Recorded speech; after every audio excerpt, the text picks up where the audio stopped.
Yun, magandang araw mga kaibon, mga kalapatids. Yun, ika-handling natin ngayon yung yung itlog ng natin. Opaline RF project natin, no. Pang 10 days na ngayon. Tignan natin kung may magfa-fertile na doon sa mga itlog nila.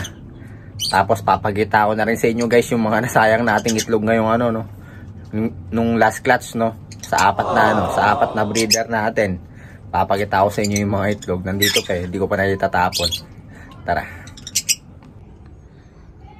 So guys, ito yung RF Opaline project natin. Silipin natin kung ilan yung itlog nila, tsaka kung may nag-fertile na ba. Yun. Tara, silipin natin.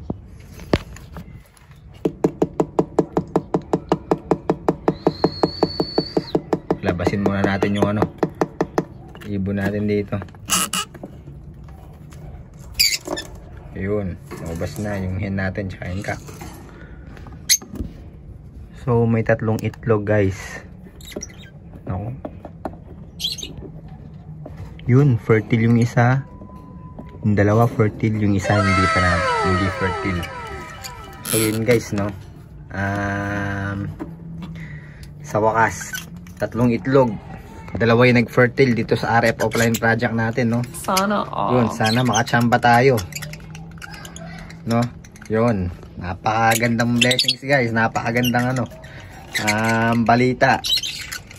Nag-fertile yung dalawang itlog dun sa tatlong itlog nila. Sayang nga lang, tatlo lang yung itlog nila, no. Hindi umabot ng 5 kasi pag minsan kadalasan 5 yung napapaitlog natin. Yun, pero okay na rin yun, goods na rin yun, no. Yun, napakagandang balita. Yun, sa mga nag-aabang ng mga pirapon natin dyan, ayun. Sana mabuhay nila yung itlog nila para yun. RF line, may ipamimigay tayong RF line. Yung cock dyan, meron ng kapatid na visual guys, no, na RF. Tapos yung hen natin dyan, naglabas na ng visual RF yan. Proven na yan. Yun.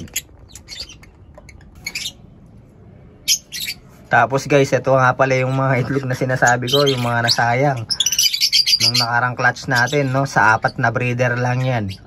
Dun sa dalawang breeder natin, yung tig-4 na itlog dyan, bali 3, 6, 9. O yung 8 itlog, yung 4 na itlog dun sa isang breeder.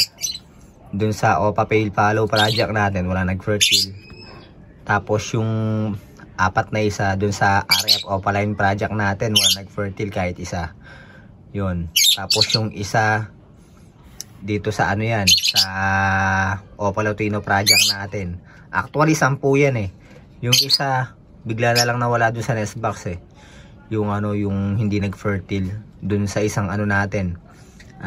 Opa Lutino project din. Kasi dalawa yung Opa Lutino project natin dito, tapos isang Opa Cremino. Opa Cremino Lutino na rin. Bali 3 pala, no. Yun. So, yun, no, napakagandang balita. Nagfa-fertile yung mga itlog nila ngayon, no. Sana mabuhay yung mga itlog ng mga natin, ng mga alaga nating African lovebirds. So yun guys, pinakita ko lang sa inyo yung mga natin. Kinandling natin yung natin, no, Opaline RF project natin, no. Sa wakas nagkaroon na rin ng fertile sa nila, sa itlog nila, no. Tapos pinakita ko lang sa inyo yung mga nasayang nating itlog. Sa mga nag-iibon dyan, no, comment nyo na rin kung ilan yung nasayang na itlog sa nyo, sa clutch nyo, no? Para malaman din natin. Tapos bilisang video lang pala to, no. Hanggang dito na lang yung video natin, no. Sa cellphone lang kasi ako ngayon nag-e-edit. Sira pa rin yung PC natin, no, sa pinag-e-edit natin. So yun guys, hanggang dito na lang yung vlog natin para ngayong araw na to. Maraming salamat, ingat, and God bless mga ibon, mga kalapatids.